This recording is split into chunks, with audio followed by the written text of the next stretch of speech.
Hello and welcome to another video on the series of chemistry revision videos.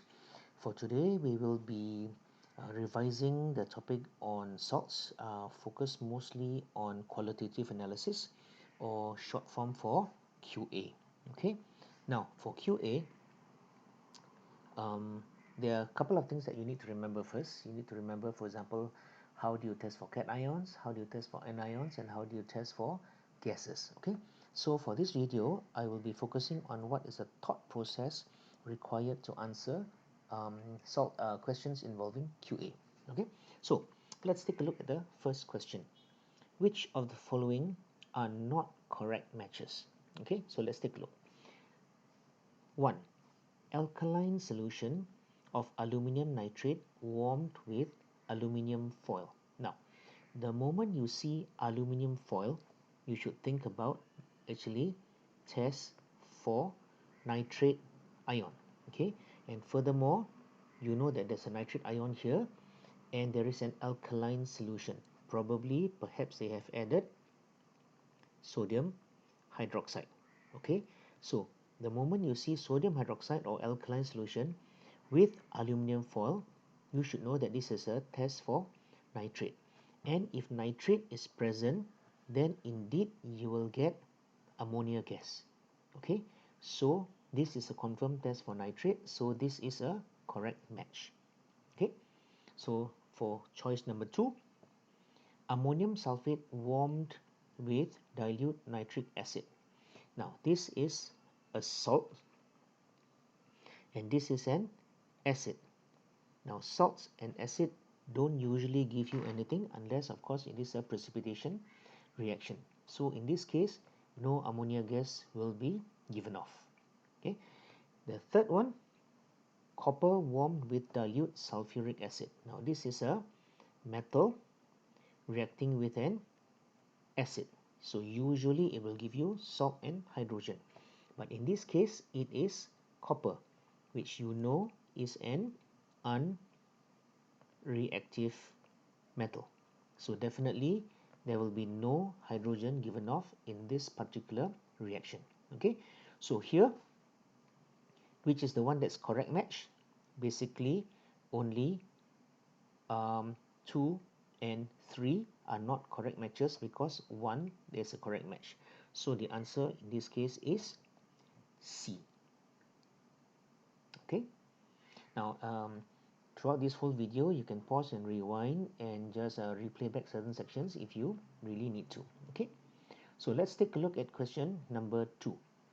Two tests were carried out on a solution of salt X and the following results were obtained. 1. Blue-green precipitate formed dissolved in excess aqueous ammonia. Now, when you see blue-green, okay, is it blue or is it green? We can't be sure. So let's see. If it was a blue precipitate, you know that it will be CO2 plus is present. But if it was a green precipitate, you know that it is Fe2 plus present. Okay. However, it says here formed dissolved in excess aqueous ammonia. Now, only Cu2 plus forms a precipitate that dissolves in excess aqueous ammonia to form a deep blue solution. So in this case, it cannot be iron 2 plus. Okay, it should be only copper 2 plus ions. Okay, and for 2, white precipitate formed when aqueous silver nitrate was added. Now, aqueous silver nitrate is definitely a test for the chloride ion because the white precipitate formed when silver nitrate is added means the chloride ion was present and the precipitate was silver chloride.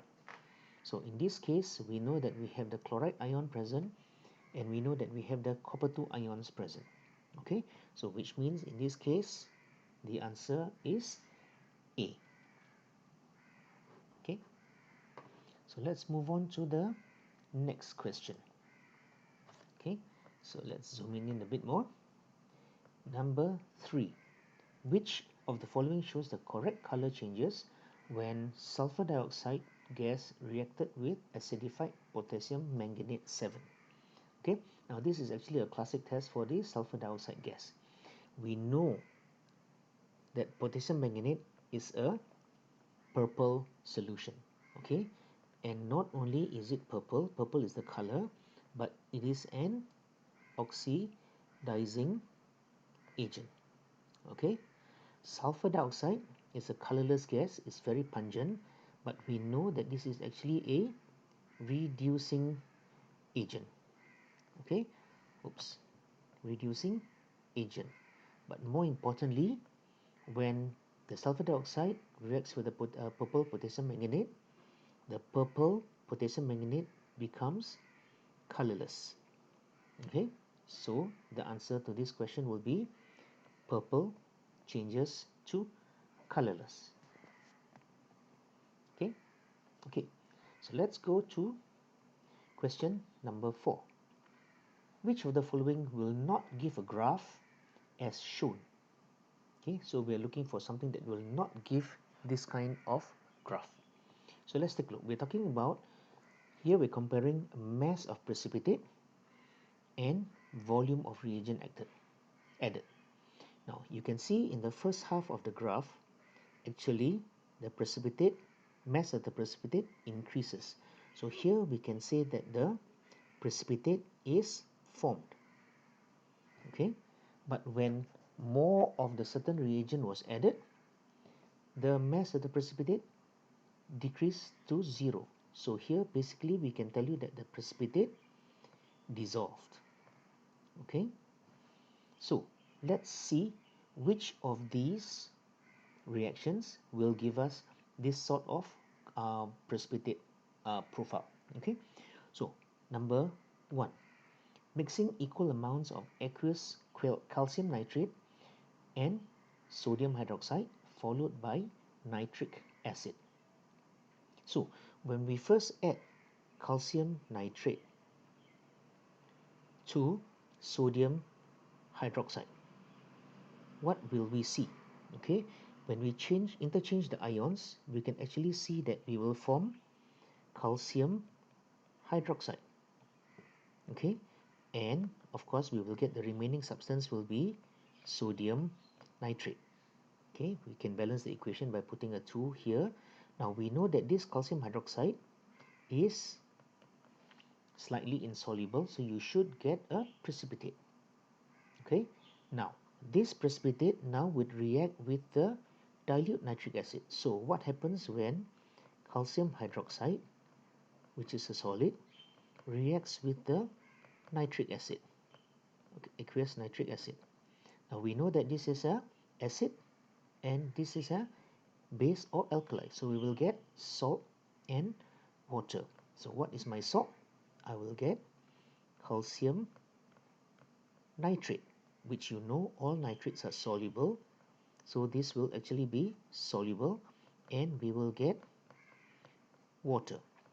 Okay, so since we know that calcium nitrate is soluble, we can see that when we first had the reaction, insoluble calcium hydroxide was formed, so we will get this precipitate. Mass will go up, then later the calcium nitrate dissolves, we get calcium nitrate, the calcium hydroxide will dissolve to form calcium nitrate, so the precipitate will actually dissolve. So for 1, yes, we will get the shape of this graph. Okay, for number 2, mixing lead 2 nitrate with aqueous sodium hydroxide, excess aqueous sodium hydroxide.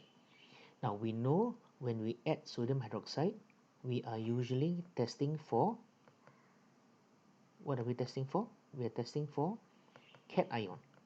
And when we have lead 2 plus, we will get a white precipitate, but this white precipitate will dissolve, okay, in excess sodium hydroxide. So that means we will get a precipitate and the precipitate will dissolve. So we will still get this shape of the graph for reaction 2. Okay, okay, so now let's go to question number 3. Reaction 3. Mixing aqueous sodium carbonate with calcium hydroxide followed by hydrochloric acid. Now, if we have sodium carbonate, okay, let's move it up a bit. We have sodium carbonate, which is soluble because all sodium salts are soluble, and we add calcium hydroxide, which is also lime water in this case, aqueous. Okay, what will we get? Now if we switch the ions, we can see that we will get calcium carbonate, which you know calcium carbonate, all carbonates are insoluble except sodium, potassium and ammonium. So this will be a solid, which means we will get a precipitate. Okay, we will get a precipitate here. So now this precipitate is calcium hydroxide, so we will get this shape here. Now what happens to the calcium carbonate if we add hydrochloric acid now? So now we have calcium carbonate reacting with hydrochloric acid. So this is your typical acid carbonate reaction. So we will get salt, which is calcium chloride, and we will get carbon dioxide, and we will get water. Okay, so in this case calcium chloride is the salt that we get, and we know all chlorides are soluble except lead and silver. So that means this is also aqueous, which means it is a soluble salt. Okay, so at first we will get a precipitate, so the mass of the precipitate will increase, but then we get a soluble salt, so the mass of the precipitate will decrease, which means we will get a profile going up and then precipitate going down. So we will also get the same shape of the curve. Okay, so now let's see reaction number 4. Mixing lead 2 nitrate with hydrochloric acid. So if we have lead 2 nitrate and we add hydrochloric acid, now what do we get? If we actually switch the ions, we see that we get lead 2 chloride, okay, and nitric acid. Okay, now you will remember that all chlorides are insoluble, all chlorides are soluble except lead and silver. So this is actually a precipitate. Okay, and since we're not adding anything else, the precipitate will continue to form, or at least the mass of the precipitate will not go down. So that means for this particular equation, mixing lead 2 nitrate and hydrochloric acid, we get the precipitate, but the precipitate will not decrease, which means we will not get this graph for this particular reaction number 4, and that is what we are looking for. Okay, so reaction number 4, we will not get that shape of the graph. Okay, let's do one last question before we stop this video. Question number 5. An unknown solid sample Q was tested and the observations were recorded as follows. To a small portion of Q, add hydrochloric acid and test for any gas. Now when we add an acid to a solid, we could be saying that it could be an acid plus metal, in which case we may get hydrogen gas, or we may react an acid plus a carbonate, in which case we may get carbon dioxide gas. Now in this case, effervescence was observed, so there was a gas, and white precipitate formed with lime water. So confirm that this gas is carbon dioxide, and therefore this solid here must be a carbonate.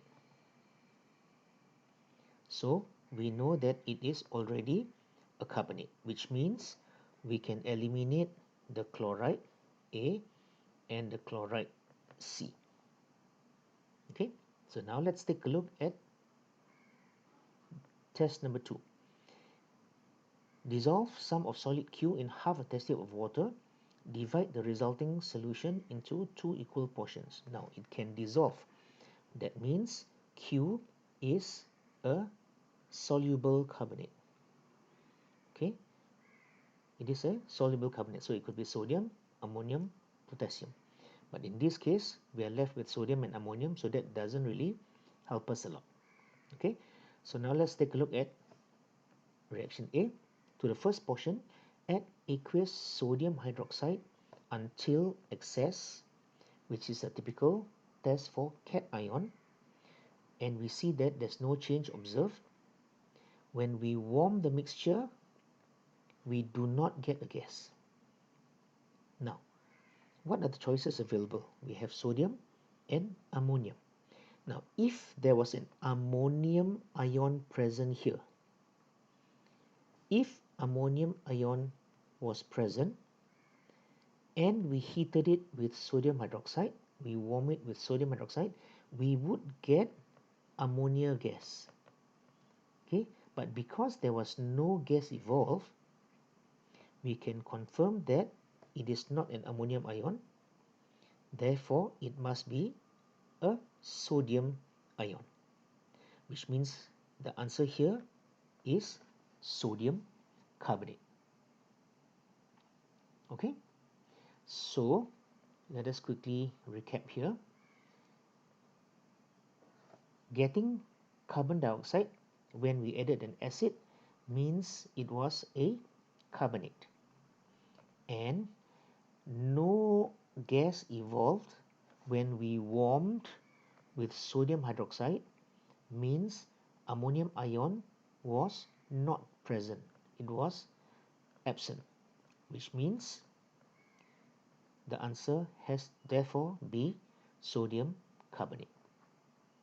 Okay, now we will stop here for a while. You can watch the next video if you want to see the next 5 questions. Okay, I'll see you in a while. See you later. Bye bye.